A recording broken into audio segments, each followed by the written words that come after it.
akanipeleka Kondoa. Kwa mara ya kwanza. Kwa mara ya kwanza, yes. Nimefika Kondoa, akanipeleka shule. Inaitwa Kopakacha Secondary School. Ni mchanganyiko ya shule? Ni mchanganyiko. Okay. Mchanganyiko wa wavulana na wasichana. Hapo nilikuwa nimehamia sasa. Bado nilikuwa form 1. Kwa sababu nilisoma Udimosh kidogo, nikasoma Marangu kidogo, nikaenda sasa Kondoa. Nikaenda kuendelea kusoma pale. Haikukuchanganya sana umema shule kama 3 hivi? Kama 3. Kwa kiasi kidogo ilinichanganya. Lakini kwangu haikuwa changamoto kubwa sana. Okay. Yes. Kwa sababu dada yangu alikuwa amenipita darasa. Kwa hiyo vitu vingi alikuwa sana ananisaidia. Anakufundisha. Ananifundisha. Okay. Kwa hiyo nikaanza pale sekondari form 1.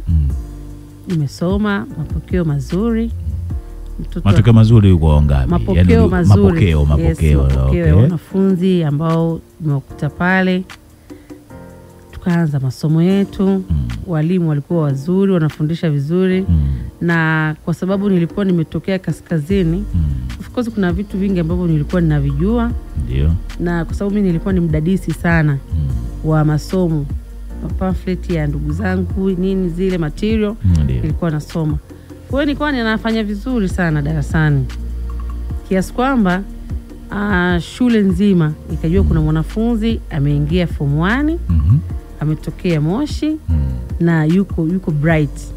Kwa hiyo vitu vingi vikawa tena vinanikabili. Kama kitu gani?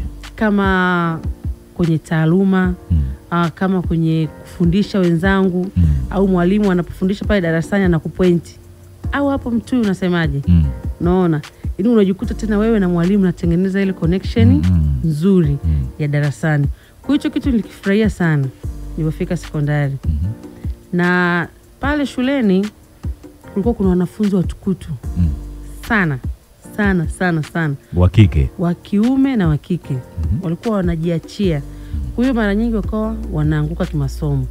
Utukutu kwenye nini walikuwa wanafanya utukutu? Yaani walikuwa wanatoroka darasani. Muda wa mwalimu labda akiingia wao wanatoka. Ilikuta ile kitu nilishangaa sana.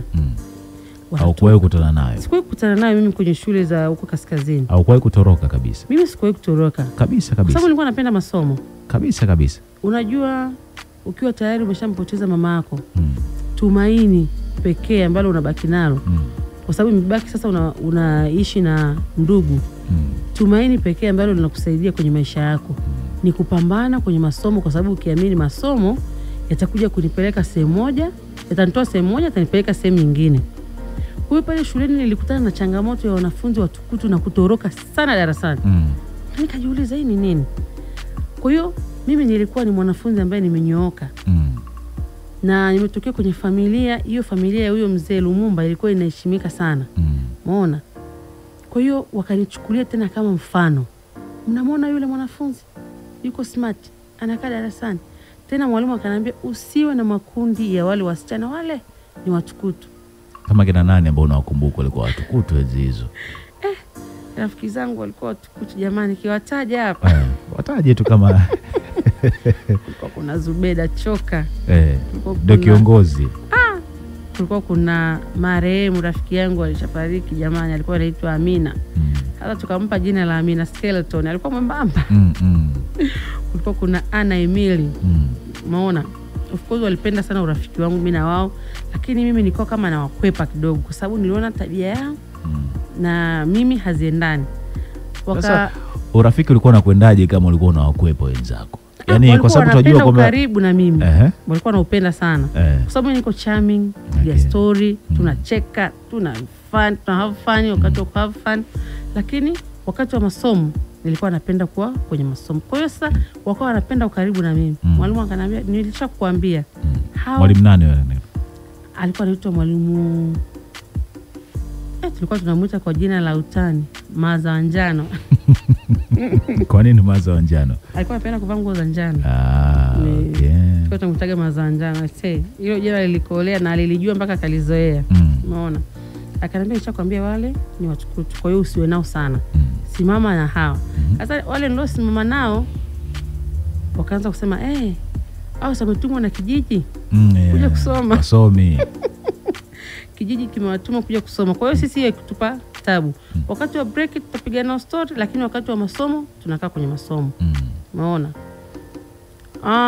Tukasoma pale sekondari. Na kipindi hicho sasa wakati uko sekondari ulikuwa unatamani ukimaliza masomo uwe nani? Bwana, mimi nilipokuja kujijua nilikuwa napenda sana kazi kama ya kwako. Utangazaji. Napenda utangazaji sana sana. Japo baba yangu alitamani niwe askari. Akaniambia wewe polisi una misimamo ya. Misimamo, uje uwe askari mwanangu au mwanajeshi. Lakini mimi nilikuwa napenda utangazaji kwa sababu hata kipindi cha michezo shuleni mimi nilikuwa nashika mic ile natangaza ile. Kwa hiyo ile ameenda amerudi. Unaweza kutangaza kidogo? Au inakuwa ngumu miaka ile kabisa? Miaka ile nilikuwa natangaza. Nilikuwa napenda sana. Na nilikuwa napenda kazi ya uandishi wa habari. Kipi kilikusukuma mpaka ukapenda uandishi wa habari? Nilikuwa namsikilizaga sana Misanya Bing. Okay. Kwa unavutiwa naye? Nilikuwa navutiwa naye the way anavyotangaza, the way yani nilikuwa napenda. Alafu nikawa nina practice. Siku moja nimesimama darasani. Nasema good afternoon. This is the news from ITV. My name is Irene Mtui. First national news.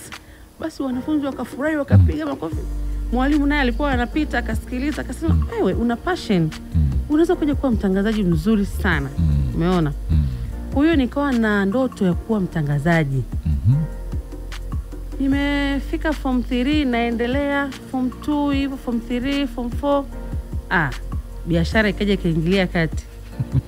Utangazaji ukaisha. Kwa sababu babangu mdogo huyo alikuwa ananipeleka sana, alikuwa anafanya kazi Minadani. Alikuwa ananipeleka sana Minadani. Tukiwa siku ya likizo, twende ukajifunze biashara. Wewe utangazaji wako tukuja kulala njaa wewe. Utalipo mwisho wa mwezi utaweza? Nikamwambia kipindi hicho sasa watu wanajua ni radio tu. Tofauti na sasa hivi media zimekuwa nyingi, unajiajiri, unafanyaje? Akaniambia, "Wewe utangazaji wewe utapata hela kweli?" Lakini nikamwambia baba, si nitakuwa hata MC. Akaniambia, "Hivi ma MC wanalipwa 50,000?" Nikamwambia, "Hapana bwana. Enzi hizo sasa, sio sasa hivi." Ndio. Basi tukao pale tunaendelea na maisha nyumbani na babangu mdogo, shuleni naendelea kuparticipate vizuri, ila biashara ikaja ikaingia ndani ya moyo wangu baada ya babangu kuwa ananipeleka Minadani kwenda kuuza pembejeo za kilimo. Na hiyo ulikuwa unakwenda Minadani ukiwa na umri wa miaka mingapi? Kipindi niko sekondari pale nilikuwa na miaka 18 ilikuwa shafika? Hapana, tulikuwa sijafika. 15, 14, 16. Yes. Kwa hiyo umeanza biashara mdogo kabisa. Mdogo sana. Na baba ilikuwa ikifika Minadani kule hatuendi. Ananiambia hapa Kondoa mjini kuna sehemu kuna soko pale. Ananiambia nenda kapange bidhaa zako uza. Alikuwa anauza hizi pembejeo za kilimo hizi. Kuna majembe, kuna maslesha, kuna of course babangu alikuwa anafanya biashara nyingi. Magodoro, nini ananiambia nenda kasimame na uuze. Na yale majembe yale ya kokota ya ng'ombe yale kasimame pale kauze na ulete hesabu iliyo kamili. Ananiacha. Haikukupa tabu? Kuja kupata hasara? Kuna mtu nilienda kuomba change. Ikawaje? Nikarudi nikakuta ameondoka. Shilingi ngapi? Kashanipa hela, kashanionyesha hela. Nikamwambia ngoja niende niangalie change. Sikuichukua ile hela uzembe nilofanya. Na bidhaa umempa? Bidhaa nimempa. Nikatoka nikachukua hela yangu nyingine nikaombe change. Nilijilaumu sana. Nikakuta ameondoka na bidhaa amechukua. Bidhaa gani ilikuwa kama nakumbuka? Ilikuwa ni jembe. Kuna majembe yale mapana. Unajua kuna majembe haya membamba. Kuna yale mapana ambayo yalikuwa yanatumika sana kupalilia. Nilichapwa. Na ilikuwa inauzwa shilingi ngapi? Kipindi kile ilikuwa inauzwa 4,000. 4,000 kipindi hicho. Kwa ukapata hasara ya shilingi 4,000. Nikapata hasara ya 4,000. Akaondoka na hela yake. Mimi nimetoka kuomba chenchi huko, nimerudi ameshaondoka. Niliumia sana. Na nilipofika ndo hasara niloipata kwa baba mara ya kwanza. Alinitandika sana, kanambia wewe nikikuzembea utaharibika, sitaki uharibike. Basi akanitoa kule kwenye majembe, akaniweka mashineni. Hapo bado uko sekondari? Niko sekondari. Nilikuwa nasoma day. Sikusoma boarding. Okay. Na mashineni ulikuwa unafanya kitu gani? Mashineni ilikuwa ni mhasibu. Unapokea fedha? Napokea fedha 500, 300. Unajua enzi hizo kusaga unakuja kusaga, ilikuwa kubwa sana kipindi hicho. 300, 500, 800. Yaani mtu akitoa 1,000 labda mkuja na gunia kusaga. Umeona? Kwa hiyo vijana wako pale wanasagisha, mimi ndo mhasibu napokea hela. Na nikifika nyumbani naenda kumpa babangu hesabu. Sitaka nimsahau babangu, yaani nampenda mpaka kesho. Alikuwa akupi hata labda kwamba hii hapa utatumia shuleni baada ya kazi? Babangu akupe hela. Yaani hayo maisha unayoishi naye na ada anayokulipia inatosha. Yani kwa hiyo akupe tip ya kwamba unafanya kazi shule. Unafanya kazi ile fedha ndio inakulipia ada. Inakulipia ada. Umeona? Na alisema hapa ada unajilipia. Juhudi zako ndio zitakazo kusaidia wewe kulipa ada. Si unapenda kusoma? Ndio baba. Basi. Huyo mauzo yote nafikisha kwa uaminifu mkubwa. Hata 100 utoi? Sitoi hata 100. Nafikisha pale. Nalipiwa ada, nanunuliwa madaftari, nanunuliwa soksi. Maisha yanaenda. Afu kwangu ilikuwa sawa. Kwa sababu naona ni kazi ya nyumbani. Alafu babangu mdogo, mtoto mkubwa ambaye alianza kuishi naye ni mimi. Kwa sababu yeye watoto wake walikuwa bado ni wadogo. Kwa hiyo mimi nikawa pale kama dada sasa. Nyumbani pale. Ndo mkubwa. Ndo kila kitu kinaniangalia. Okay. Uliweza vipi kumanage biashara kama hivyo mashineni, unaenda kwenye binada na masomo yako? Ulikuwa unakwendaje hapo? Pale kwa baba nafasi ilikuwa ya kusoma, ni ya kusoma muda kabisa. Wa kusoma na mimi kuwafundisha wadogo zangu na mimi kusoma. Ulikuwepo. Muda wa biashara ulikuwepo. Of course zile weekdays nilikuwa siendi kwenye biashara. Nilikuwa naenda weekend. Umeona? Kama Jumamosi, Jumapili, ananiambia tumetoka kanisani, haya nenda kafungue kule ofisi. Wadogo zako wanaenda nyumbani, mama yako anaenda kupika, chakula tutakuletea dukani. Kwa hiyo zile weekdays nilikuwa hapana. Ni shuleni, nikitoka ni nyumbani. Muda wa kusali, wa kusoma na wadogo zangu, kuwafundisha na mimi kujisomea hivyo. Of course baba alikuwa anatuletea mpaka mwalimu kwa ajili ya masomo ya ziada. Kwa ajili ya masomo ya ziada. Okay. Tulikuwa tuna kaka mmoja alikuwa jirani yetu, alikuwa yuko very bright. Umeona? Na mwingine alikuwa ni mwalimu. Tulikuwa tunaishi naye jirani. Kwa hiyo kuna muda hata wa usiku anamuomba, ananiambia naomba wafundishe watoto wangu. Tunasoma na mimi nafundishwa hivyo. Marafiki zako kule ambao wale ni watukutu, mwalimu Manjano umesema? Maza Wanjano alikuwa anakukataza usijumuike nao. Wao pia hawakuvutiwa na maisha yako ulikuwa unaishi? Walibadilika na wakawa wanaangalia kabisa huyu anafanya biashara na anasoma. Umeona? Wakawa wananiuliza unawezaje? Umeona? Tunatamani kuwa kama wewe. Nikamwambia sasa kama familia yenu iko kwenye biashara unaweza kuwa kama mimi. Lakini kama familia yenu labda wazazi wako wameajiriwa au kama wameajiriwa kwenye taasisi, sidhani kama unaweza kuwa kama mimi kwa sababu biashara inaanzia nyumbani. Kwa hiyo mimi familia yangu ni ya kibiashara. Mbona sasa watu tunatamani sana. Nikamwambia basi nikiwa dukani wewe unakuja kunitembelea. Nikiwa dukani unakuja kunitembelea. Baba akiwakuta mbio wanatimua. Kwa nini walikuwa wanakimbia? Walikuwa wanamuogopa. Baba of course alinipenda. Sijawahi kuwa mvivu. Umeona? Sijawahi kuwa mvivu kabisa. Babangu mzazi yupo. Nilikwambia mama yangu alifariki nikiwa darasa la 6. Ndio. Lakini baba yangu mzazi yupo. Na ni mfanyabiashara. Ni mfanyabiashara. Alikuwa Mbeya kipindi hicho. Kwa hiyo anapiga tu simu, vipi anaendeleaje? Mtoto anaendeleaje? Na alijua kama unafanya biashara pia. Alijua. Akasemaje baada ya kujua unajihusisha na biashara?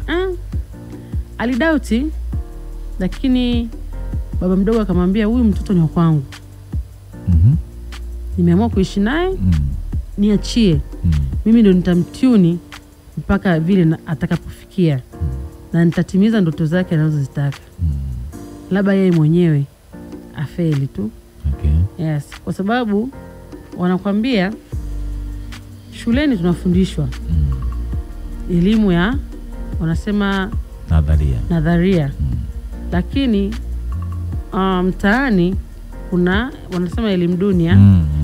Akasema huyu mtoto anatakiwa azijue elimu zote. Ndio maana baba alinifundisha kitu kimoja, akasema mwanangu, kule unafundishwa hesabu ya darasani. Unaambiwa 1,000,000 jumlisha 500,000 unapata 1,500,000. Sasa mimi nakupa 1,000,000 hapa, unaishika wewe mwenyewe, unaihesabu. Fedha haiwezi kuja kukupiga chenga maisha yako yote. Hicho kitu wanaishi nacho sana. Sijui umenielewa kwamba ile ambayo unapiga kama hesabu achana nayo. Shika uhalisia wenyewe. Uhalisia. Kwa sababu mtoto anaweza akawa ni mzuri sana wa hesabu za darasani. Sana. Lakini elimu yani hesabu za kushika kwenye fedha, kurudisha chenchi, kufanyaje, kuweka faida, matumizi, capital na nini, anashindwa. Kwa hiyo kanambia mimi nakufundisha maisha yote.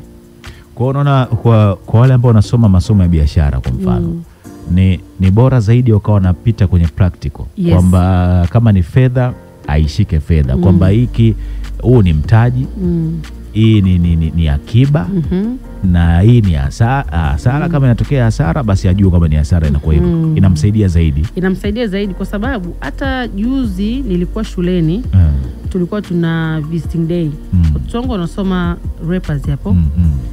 Wazazi waliongea vitu vingi sana. Lakini mimi niliposimama nikamwambia mkurugenzi, mimi naomba challenge ya hesabu. Nikamwambia ngoja nikuambie kitu kimoja, kwa sababu ni kitu ambacho nimeishi nacho. Nikamwambia ninaomba tengeneza challenge ya hesabu. Unapokuwa kwenye somo la hesabu, mwalimu wa hesabu nikamsimamisha, nikamwambia naomba unisikilize. Muombe mkurugenzi hata 3,000,000. Changanya 500, 1,000, 2,000, 5,000, 10,000. Sawa? Changanya hapo, chukua wanafunzi 5, 6 waweke. Waambie baada ya nusu saa naomba mniambie ni shilingi ngapi. Changamsha watoto. Umeona? Hapa mnawafundisha hesabu ya darasani mpaka mnawachapa na wanakuwa wa kwanza. Nikamwambia niletee yule mwanafunzi aliyokuwa wa kwanza kwenye hesabu aje anihesabia hata 100,000 nilonayo hapa. Change. Wakasema kweli hicho kitu ni kizuri. Elimu ya fedha. Umeona? Kwa hiyo mimi kikubwa ambacho nilikuwa ninajifunza kwenye maisha, elimu ya fedha na elimu ya darasani. Ipi ambayo ulikuwa unaipenda sana? Zote unakwenda nazo kwa wakati. Zote naenda nazo. Ipi ambayo ulikuwa unaipenda? Yaani kiasi ambacho kwamba ukikosa hii unaona moyo unakuuma kwamba kwa nini nimeikosa? Ya fedha bana. Kwa nini? Elimu ya fedha imenisaidia sana. Kwa ni bora shuleni usiende, lakini uwepo dukani ili elimu ya fedha uendelee kuipata. Unajua ukishakuwa mfanya biashara, kuna wakati darasani unaona kama unakuzingua hivi. Bwana kama nachelewa, lakini hebu ngoja niende dukani. Leo niende dukani, lakini hapana. Niende shuleni, hapana. Hebu ngoja nifanye kazi. Umeona Okay. Unafanya kazi, lakini ilikuwa kazi haiwezi kunifanya mimi nikashindwa kusoma. Umeona Kwa hiyo elimu ya fedha nilikuwa naipenda sana mpaka kesho. Na hata watoto wangu huwa nawafundisha. Hata wakija likizo, hamna kukaa nyumbani. Tuendeni mkaone ninachokifanya. Ongea na mteja. Tena mmoja anakuwa mhasibu, mwingine anakuwa reception pale. Anampokea, anamsikiliza, anatoa oda kwa mhasibu, wanashika hela, wanarudisha change. Kwa hiyo ni wewe ambao unatamani wewe wafanya biashara, au wao pia wenyewe una chembe chembe za kuwa wafanya biashara baadaye? Yaani mimi kwanza wale watoto nikiwaangalia, kila ninapowauliza sijaona hata ananiambia nataka kuajiriwa. Nikasema hii kitu imetokea kwangu, hii spirit imetokea kwangu. Na mimi nataka kuwa mfanya biashara mkubwa sana mama. Mkubwa kabisa. Okay. Mimi anakuambia mama, mimi nataka kuja kuwa daktari wa mifugo. Lakini sio kwamba niajiriwe. Nataka niwe daktari wa mifugo, nimejiajiri. Nina ofisi yangu, ninaenda kutembelea mifugo kwa sababu napenda wanyama. Lakini na duka langu. Kwa hiyo nikienda kule kwa wanyama, ninajua dawa nazichukua dukani kwangu. Huyo ni mdogo na ananiambia hivyo. Ana miaka mingapi wewe? Sasa hivi ana miaka 14. Anawaza hayo mama. Anawaza. Yaani ndo ndoto yake. Kwanza anapenda wanyama. Sabrina. Okay. Sana, sana.